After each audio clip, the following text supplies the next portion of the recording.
అశ్వరావుపేట మండలంలోని పి నారాయణపురం గ్రామంలో ప్రభుత్వ పాఠశాలలో ఉన్న కొంత స్థలాన్ని కొందరు ఆక్రమించుకున్నారని తక్షణమే వారిపై చర్యలు తీసుకోవాలని ఆధార్ పార్టీ భద్రాద్రి కొత్తగూడెం జిల్లా అధ్యక్షులు కంటి కేశవగౌడ్ డిమాండ్ చేశారు.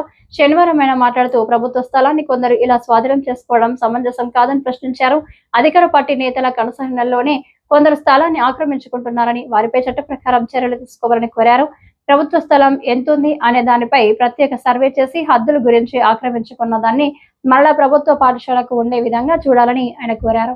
లేని పక్షంలో తమ పార్టీ ఆధ్వర్యంలో ఆందోళనలు చేస్తామని హెచ్చరించారు.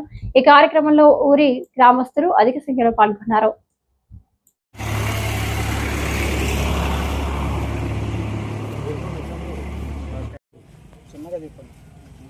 నా పేరు కంటె కేశవ్ గౌడ్, ఆధార్ పార్టీ భద్రాద్రి కొత్తగూడెం జిల్లా అధ్యక్షుడిని.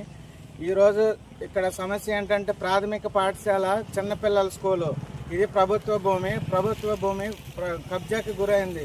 కొందరు వ్యక్తులు అధికార పార్టీ నేతల అండదండలతోనే కొందరు వ్యక్తులు ఎస్సీ ఎస్టీ బీసీ వాళ్ళని పక్కన పెట్టేసి అగ్రకుల నాయకులు దీన్ని కబ్జా చేశారు. క్రీడా ప్రాంగణం లేదు. గతంలో ప్రభుత్వ కలెక్టర్ గారు కూడా వచ్చి ఇది ప్రభుత్వ భూమి అని చెప్పారు. ఆర్డీఓ గారు ఎంఆర్ఓ గారు వచ్చి ప్రభుత్వ భూమి అని చెప్పారు. దీన్ని అధికార పార్టీ నేతలు అండదండలతోని మంత్రుల అండదండలతోని ప్రభుత్వం కబ్జా చేస్తారు.